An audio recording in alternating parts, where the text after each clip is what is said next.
weather statements for much of southern Ontario. Plus, we want to make sure our customers get the best service we can possibly provide.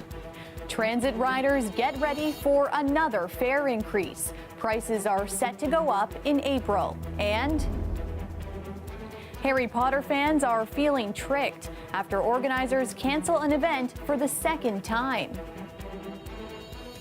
Good evening, I'm Talia Ricci. Winter seemed to wait until 2019 to bring the extreme cold and snow. A nasty winter storm is headed our way, with snowfall expected to start in just a few hours. Kelda Yoon breaks down what's coming and how the city is preparing.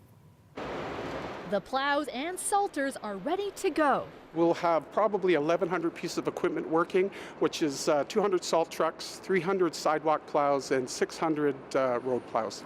As the GTA braces itself for 8 to 10 centimeters of snow beginning early tomorrow. I'm doing all the chores for the weekend today in order to prevent myself from having to do them later on this weekend. I'm prepared to have a weekend at home, doing nothing. Fresh snow is the best when it makes a crunchy sound, yeah. Well, that's good. We haven't had any good snowfall so far, so I'll take it. Whether you're a fan of the snow or not, the city wants everyone to be extra careful on the roads. The city will be deploying salt trucks as the first line of defense and send the plows out as the storm progresses. On our main arterial roadways, when it reaches to 5 centimeters, we'll plow the streets. On our expressways, 2.5 centimeters, and our local roads, 8 centimeters. The sidewalks will be plowed on our high pedestrian sidewalks at about 2 centimeters and our low pedestrian sidewalks at 8 centimeters. Besides the snowfall that will keep plows like this on the roads all weekend, we're also expected to see very cold, frigid temperatures. On Saturday, we're expecting a high of -12, but with the wind chill, it will feel more like -20. Then on Sunday, it's going to be even colder with a high of -15, feeling more like -25. For Jula Kovac, it's not himself he's worried about. So my puppy is not used to Canadian winters. So he bought her this in preparation for her first big blast of cold. She absolutely needs a coat, so now she has it.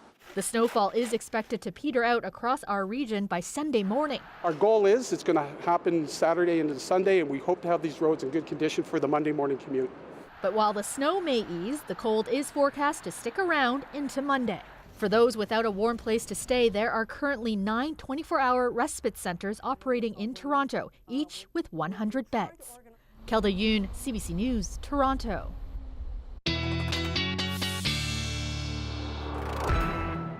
Meteorologist Colette Kennedy joins us now for a first look at our forecast. And Colette, I hear you have some really good winter news to deliver us this weekend. I guess it's really good if you are really looking for some snowfall and some blowing snow and some colder air to move in. Hey, we've got all of that coming our way. Some really extreme wind chills we'll be seeing.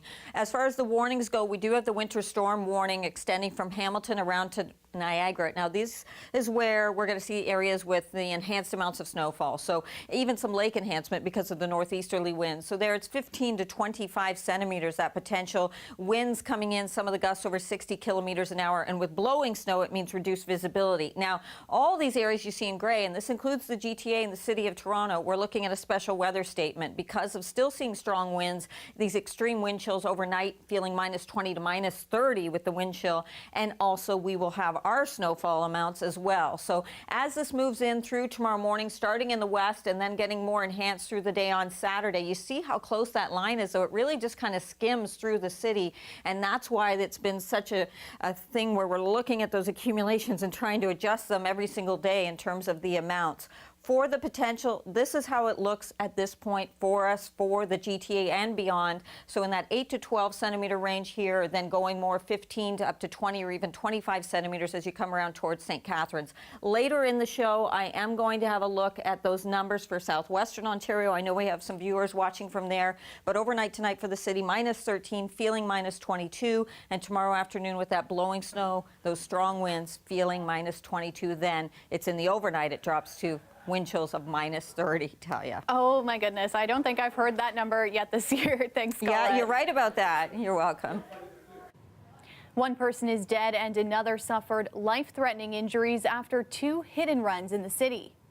Around 7:03 last night, we received a call to attend the intersection of Danforth Road and Patterson Avenue. A vehicle which was traveling northeast on Danforth attempted to make a left-hand turn onto Patterson Road, and at that time struck this 67-year-old female. At the same time, we had a large commercial motor vehicle, dark green in color, possibly a garbage truck, stopped at Bathurst Street. Now, that pedestrian fell to the ground. Unfortunately, the truck ran over the pedestrian. The truck continued southbound on Bathurst Street, and as a result of the pedestrian being struck, sustained fatal injuries and was pronounced at the scene. Police say the driver of that truck may not have known they hit someone, and they're asking anyone with information on both incidents to come forward. The province has officially begun their search for proposals about what to do with Ontario Place. The expression of interest process will open this spring. The PC government says they want to, quote, renew the site as an iconic cultural and tourism destination. So, what's on the table?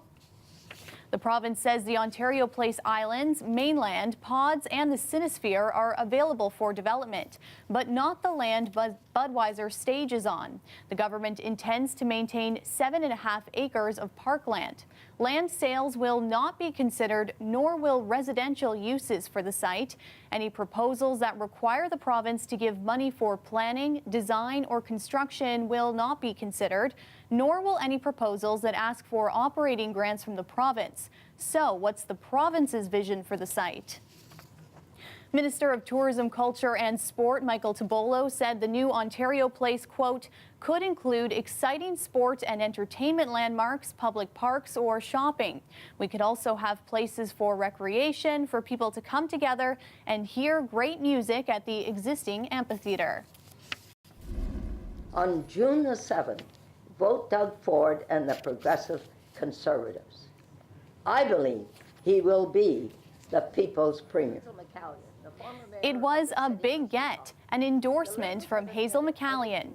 Now Premier Doug Ford has appointed McCallion to be his special advisor and also to advise the Minister of Municipal Affairs and Housing.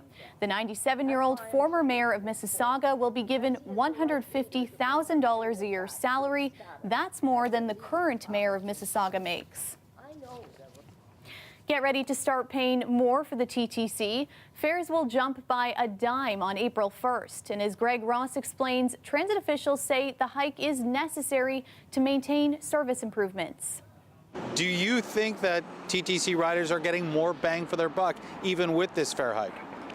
I do. I think that our what we're giving today is an improvement. TTC spokesperson Susan Sperling says they've made a number of improvements since the last fare increase 2 years ago, but they cost money. She points to things like the new 2-hour time-based transfer. Kids under 12 now ride for free. She says there have also been a number of capacity improvements with more trains, more buses, and streetcars. They've also expanded the express bus network, and subway service is open an hour earlier on Sundays. There's a fair number of improvements in there that we want to preserve. We want to make sure our customers get the best service we can possibly provide. The 10-cent hike applies to tokens and Presto card users. Seniors and students will also see a rate hike, as will people who use monthly passes, an increase some say they can live with.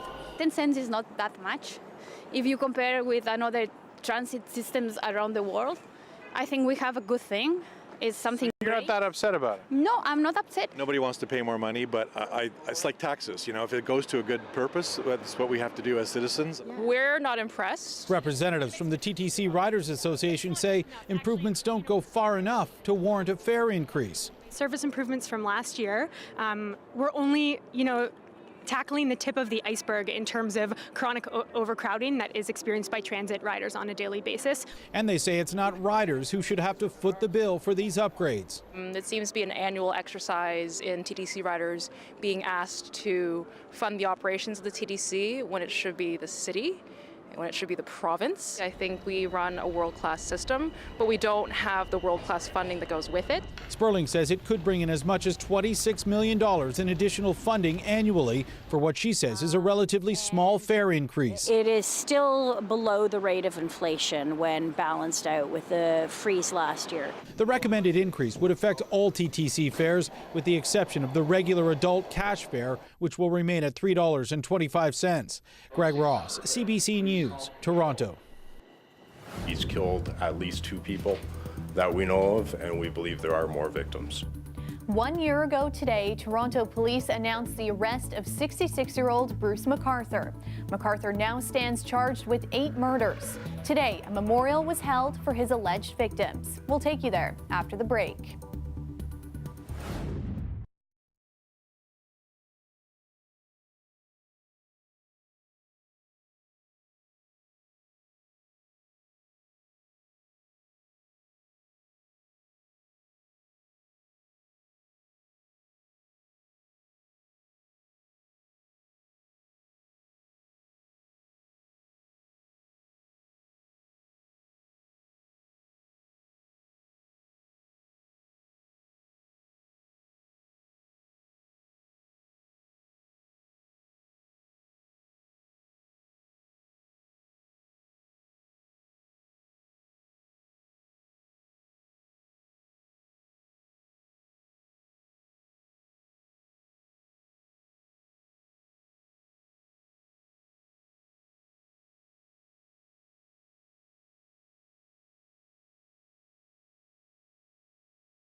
Alleged serial killer Bruce MacArthur was arrested 1 year ago today.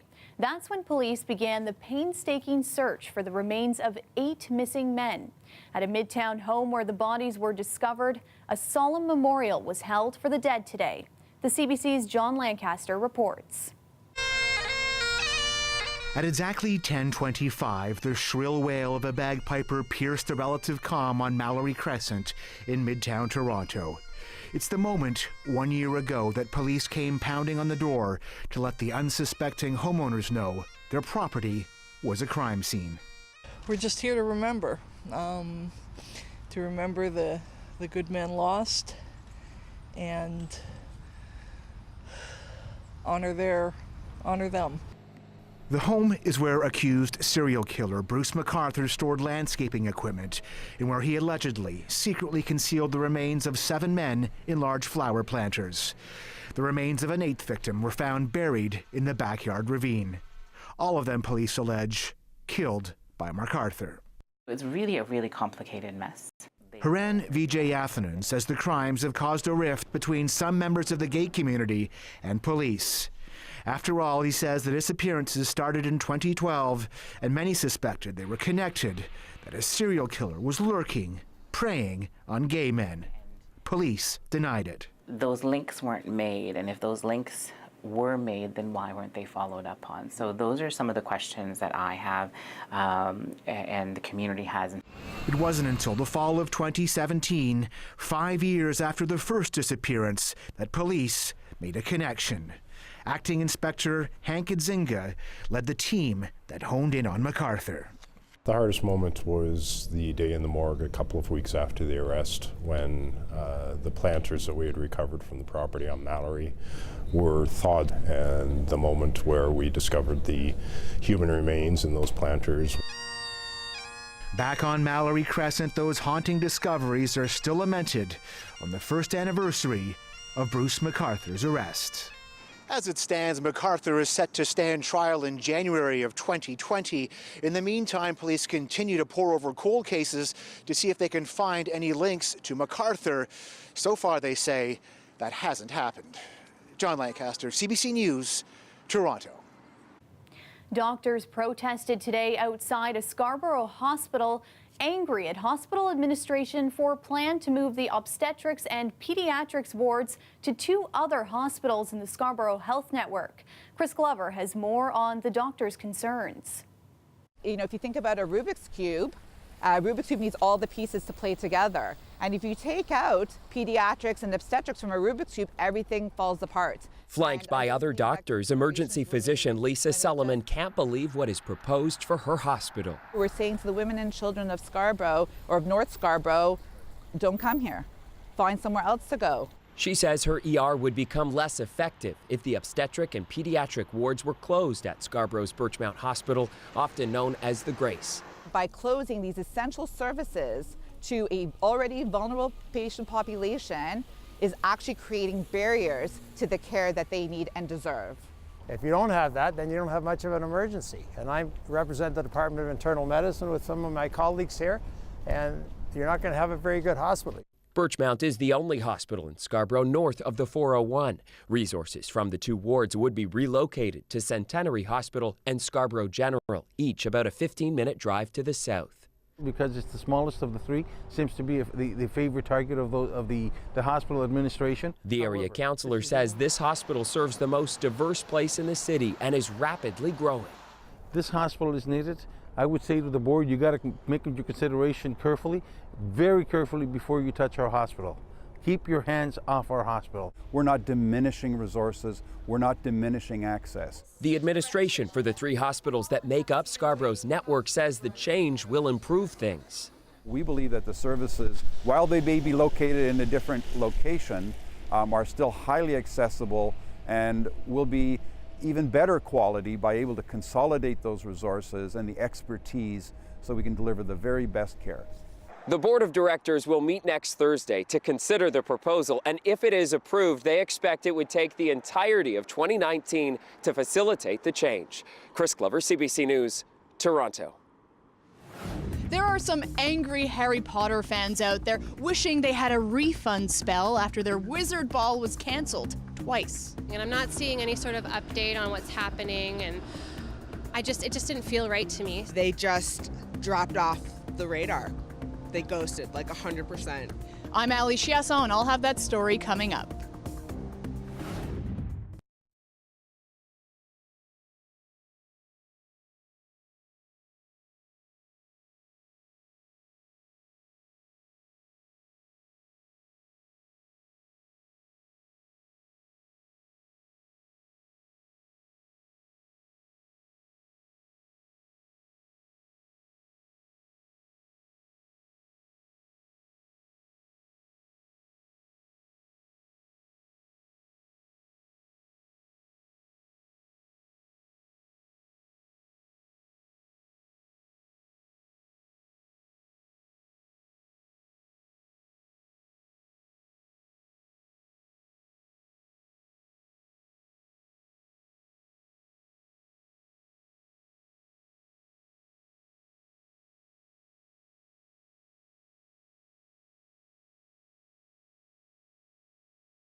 Some Harry Potter fans are out hundreds of dollars after a wizard-themed ball set for tomorrow was canceled for the second time.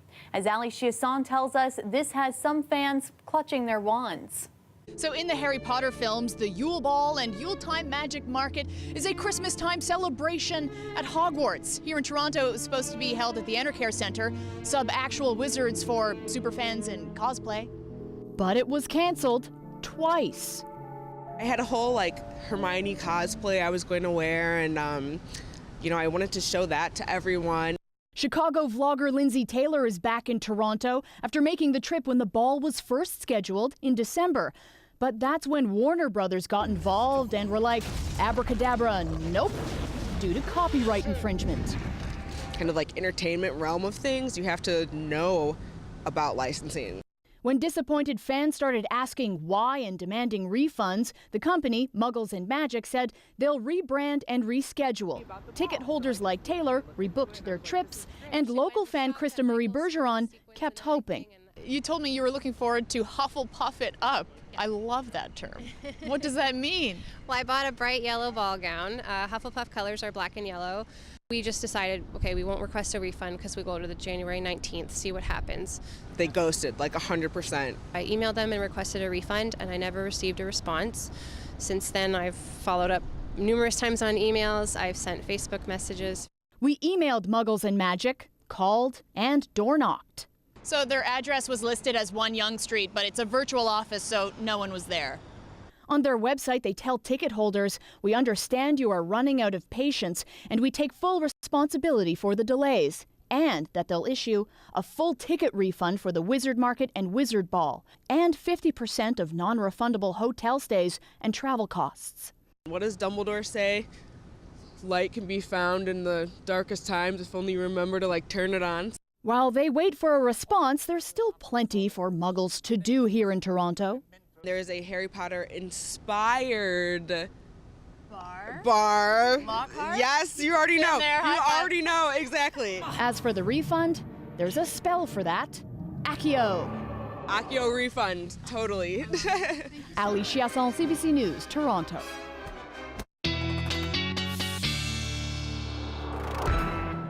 Colette's back now with our extended forecast, and we obviously know this isn't the ideal weekend for travel, but I'm still thinking about that -30 that you said. Yeah, that's right. Some of these wind chills are going to be that cold, Talia. We have the extreme cold weather alert for the city, but we're looking at a special weather statement for eastern Ontario, stretches all the way around the Golden Horseshoe back towards southwestern Ontario because of the cold conditions, the wind chills, but reduced visibility because of the snow coming and those strong winds blowing it around. So much that we're dealing with. As well, it's a winter storm warning from Hamilton around through Niagara. There, the amounts of snow, maybe 15 to 25 centimeters, some enhancement because of northeasterly winds coming off the lakes. So that's why it's into a warning. As you watch how this will track through southwestern Ontario, beginning through the overnight, but in earnest towards tomorrow morning, it comes all the way towards western sections of the GTA and around towards the Niagara, and then into the afternoon. Should get a little bit enhanced here from Toronto onward to the east. But you notice how close that line is here with the city, and that's why further north, I'm talking about maybe seeing 5 centimeters as you get towards the 407 or up towards Highway 7 through that area, closer to the city. That's why the amounts are more significant. Near the lakeshore is where we'll see it enhance, and certainly around as you get towards St. Catharines. Snowfall potential, then, what we're looking at.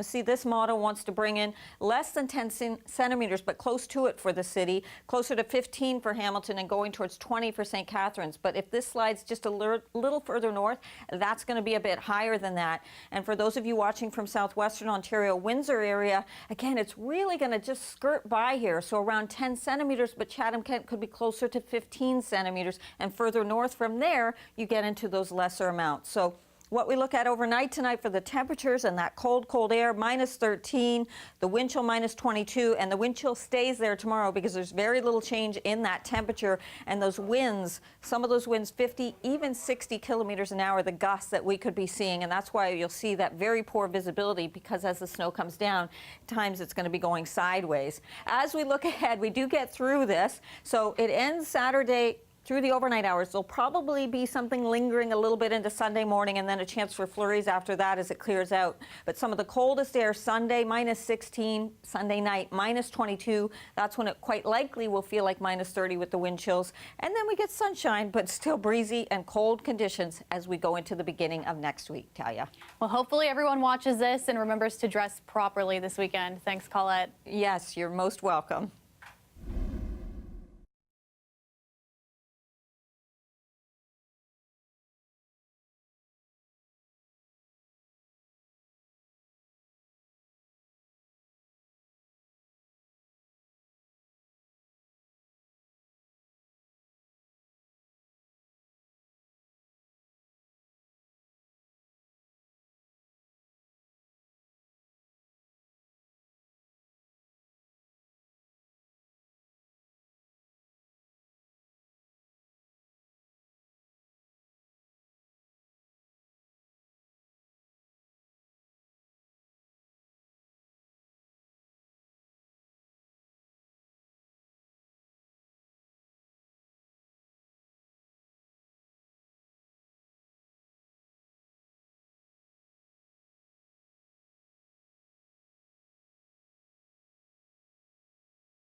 Today is National Winnie the Pooh Day, and although many of us have grown up reading about the fun-loving bear, one Toronto woman has a much more personal connection. Her great-grandfather raised the cub who inspired the character, and recently she released a book of her own looking at his journey. He traveled from Winnipeg to a little town in Ontario called White River, and while he was there he bought a bear cub, which he named Winnie, which is short for Winnipeg. The book is called Winnie's Great War. Lindsay Maddock was able to tell this story as part of her second children's book because her great-grandfather kept a detailed diary. The story uses real characters from the journals and is told from Winnie's perspective. And before we go, they're described as noisy, smelly, and spellbinding. Hundreds of sea lions have taken up residence along the waterfront in Powell River, British Columbia. Upwards of 1,000 California and Steller sea lions started converging on the beach and breakwall around Christmas. They've since become a local attraction. Dozens of people show up each day to take in the natural spectacle. Steller sea lions were declared an endangered species more than 20 years ago. Some of them weigh as much as 350 kilograms. And that's our show for you tonight. Thanks for watching. Mariville Tarouk has your weekend news tomorrow at 6. Good night.